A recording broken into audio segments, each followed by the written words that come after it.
Hello again, everybody. It's Mr. Scott. Panda is here, which you know that means. It means you gotta hear this. This is the show where I bring songs to Panda to check out, maybe for the first time. She brings songs to me to check out for the first time. And today, we're getting back into that symphonic metal stuff we like doing here on this channel, because today we have another group that is synonymous with symphonic metal, and that is the band Epica. Now, you have already heard a member of this band. At least one. Yes. Yeah. And that is the young lady sitting right in the middle of the screen here. That is Simone Simmons, who we saw performing with the band with the song The Haunting from Camelot. She was part of the duet that was happening in that song. And I always had in the back of my head, like, this is a perfect song we need to check out. This is the studio recording of the song called Cry for the Moon, and there is a whole ensemble going on here. You're going to see metal performers, you're going to see string players, you're going to see a chorus filled with different types of people all getting into this music, because that's what it's all about in the end. The link to this video will be down in the description, along with all kinds of information about me. Check that out at your convenience. And the link to Panda's YouTube channel is down there too, so make sure you go on over to her channel. Give her all the love you can, because she deserves it. So, with that being said, my friends, it's time to cry for the moon. Thrill me.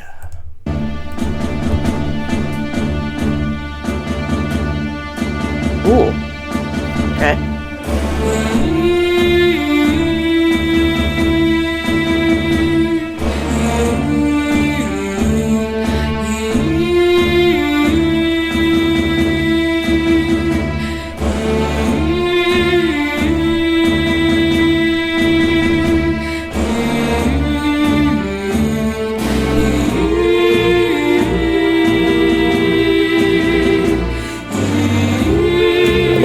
Guys in the background, they're going to unleash hell soon.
Pause. Okay. I have already heard 3 different things in this. Like, first we started off with, like, a funeral from an opera of the hero dies. And then we switched to Phantom. And now we're back to the Queen of the Night. Like, this is... The mood is... But it all... They all fit together, obviously, with the mood they're creating, but... That is, I think, what we've been trying to show with the whole symphonic metal and the juxtaposition of our 2 different styles that we love. These coming together of these kinds of things that fit in one single song. Yeah, it's really impressive. There's so much that happens with this tune. We're just only a quarter of the way through.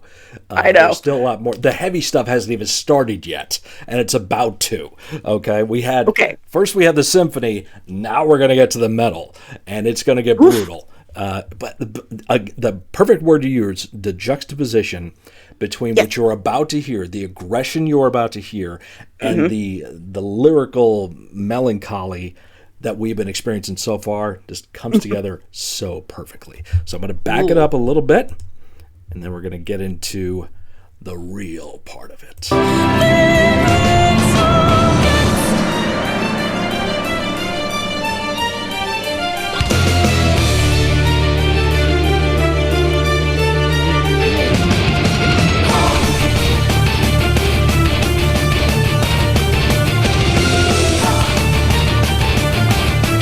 final boss music. Yes.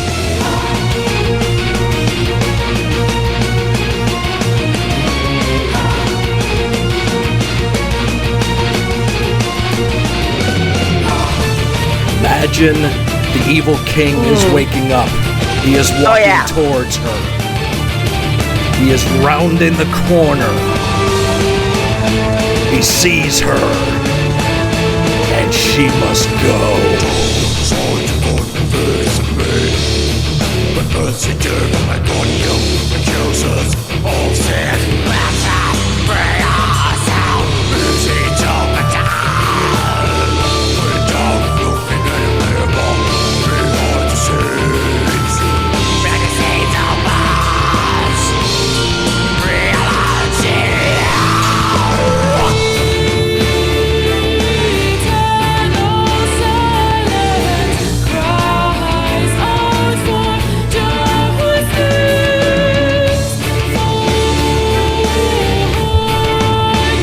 Running through a dark wood and he's chasing her.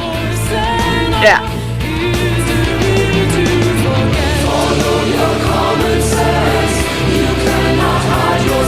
The angels above her telling her what to do. She's running. Yeah.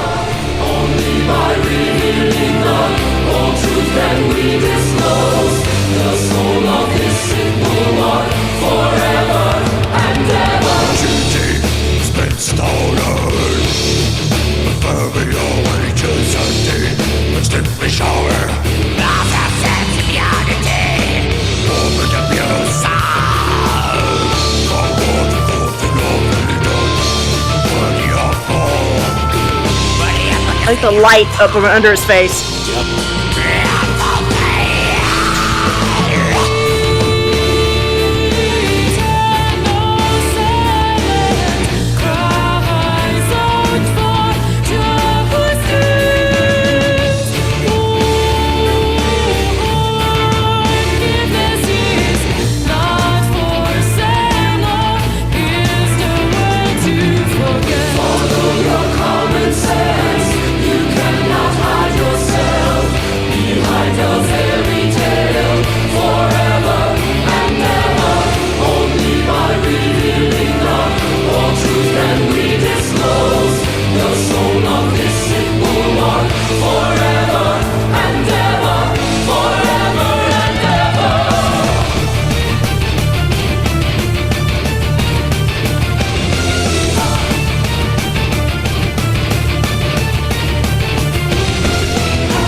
Pause there before we get to the actual climax of the song here, but you see what I'm talking about here? All that's missing is the hero on the other side of the stage trying to run after her, and every time he almost gets to her, she vanishes in the round of tree. You know, and like you can see it all. Just it's very Andrew Lloyd Webber-esque. It lends itself to so much visual creativity there that we're just, as I'm like, oh, I see you are getting into that, you're just like, oh, it's like this. I'm like, okay, let's go with this concept. Okay, the evil king is coming around the corner, he's getting closer to her, and the music is building and building to find the guy starts doing the growls and everything. But what I loved, I've been watching this video for 20 years now, and what I always loved was how you have all these different types of people in this one small space, all engaging in this music. Some of them probably have no clue what this band does or what this music is all about. But you see them there. One lady in there was grooving to it. There's like the old dude with the glasses on, like, what the hell am I doing here? I better get paid for this. But he's also got that super low bass tone too. That's in the mix of the chorus there. And the one blonde girl backing up, like give the side out of the camera, like, not bad, huh? Right. And then Simone. I mean, but you think about it. Simone, she's obviously trained. She's got that operatic sound, and so do some of the backup ladies that go with her. They're doing the harmonies to do that choir, that unearthly choir that's going on. Opera was the metal of the 16th and 17th centuries. It was huge. It was dramatic. It was loud. It was you could really hurt yourself in your voice because you were, doing something big and loud and crazy like these guys are doing.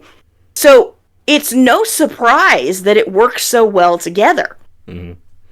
Yeah, and that brings a good point. I highly recommend anybody out there who is interested in this kind of music that's not familiar with it, look up a documentary called Metal Headbanger's Journey. It came out in 2007 or 8, I think. It was quite a while ago, but they do a great analysis of just what Panda was talking about, how they took classical music, opera, and all those things, and how it has transformed into metal music and how it helped develop metal music.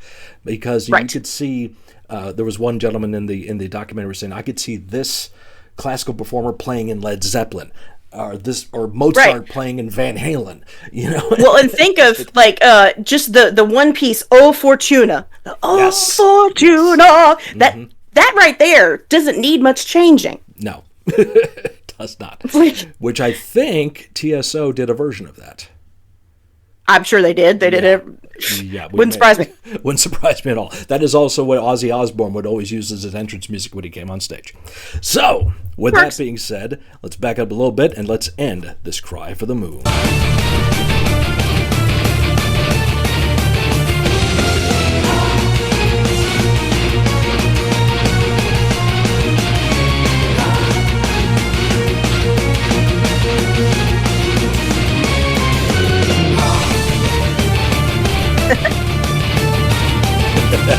Little smile there. Right?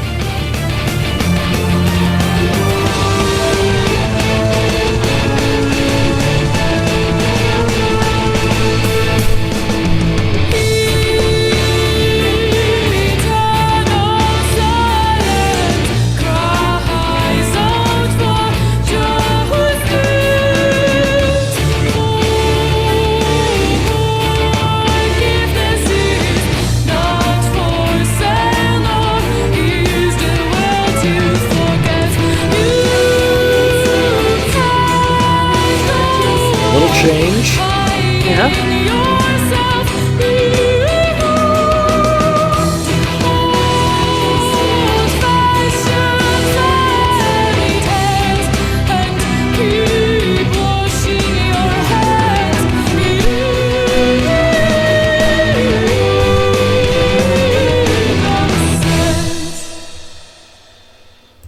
Oh, okay. That's it. And that was really cool. Amazing performance. That is not easy to play. No. You can imagine how many takes that took, because they're going to do the initial track all together or whatever, and then they got to embellish it later on with the production. But for instance, like the bass player was just doing straight eighth notes on the bass, but the guitar players are playing a little bit more syncopated with the double kicks of the bass drum. It's there's little triplets in there. Not easy to do. Trust me, I know. And the strings players weren't doing anything ridiculously complicated, but combined with the syncopation and combined with the rest of that, it's hard to keep in your lane. Yeah. Yep, and drummer doing was a lot of alternating between cymbals there, between the ride cymbal, crash cymbal, to get different tonalities. And they had a conductor. They had the dude there keeping time. They were playing some keyboard at the same time. So it had all those elements. And right in the middle is the red-haired raven goddess herself, Simone Simmons. Just absolutely flawless with her performance. Gorgeous. So that right there, one of my favorites. Had to play it for you. You had to hear it, because that's what this show is all about. And you did. So there you go. Definitely she enjoyed that. I hope you guys did too. What did you think, though? Let me know in the comments. Like, comment, subscribe, do all that cool stuff here. Check out Panda's page and make sure you give her all the love that she deserves too. And we'll be back soon, my friends, with another edition of You Gotta Hear This. Until then, just like Epica has for generations, keep those horns.